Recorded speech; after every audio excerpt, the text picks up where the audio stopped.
in thinking about sort of the question of what were the politics of ballad performance, I think there are a couple ways you can go with it. And one way is to say, okay, did ballads function as a contained space of play or transgressivity or whatever you want to call it, within which people could inhabit a variety of roles, flow between those roles, and within that space, such fluidity might be pressurized in sort of a titillating or erotic way, a variety of things, right? But that it's sort of a contained space that maybe acts as sort of like a social release valve of some sort, right? That people can go into the ballad space, as it were, engage in this sort of play, and that it provides an outlet for some of the societal pressures in an otherwise pretty stratified society. So that's sort of one way of thinking about ballads.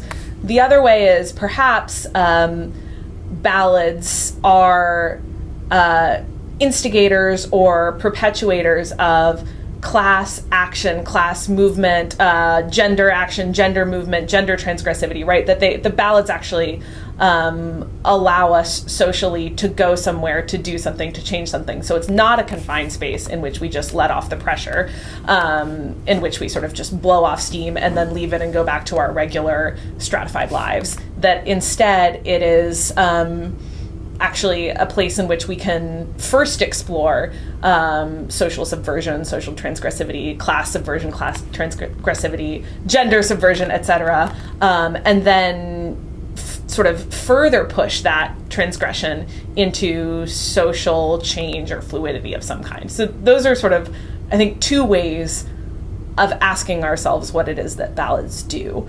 I think the first reading feels like a pretty familiar one, in some part because I think that's a reading that's been applied to Shakespeare actually a fair bit, right? That this is a way to talk about the things that happen with class, with gender in Shakespeare's plays, right? And that everybody, by the end of the play, is sort of closed back into the normal social order, but that within the play we do exactly that. We play, and that allows us some kind of fluidity, some kind of release of tension that society creates that then allows us to go on with our societally conforming lives.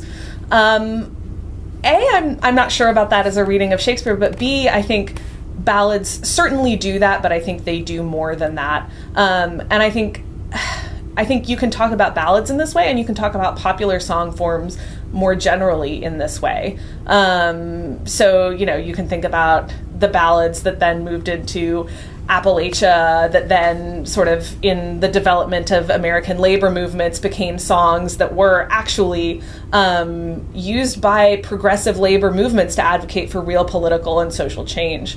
You could think about slave songs that originated in melodies from Africa that then were adopted by civil rights movements in the 1960s and the 20th century, right? So I think it's very limiting to say that, no, the ballad is just a closed space in which we can engage in a kind of play and then we leave it.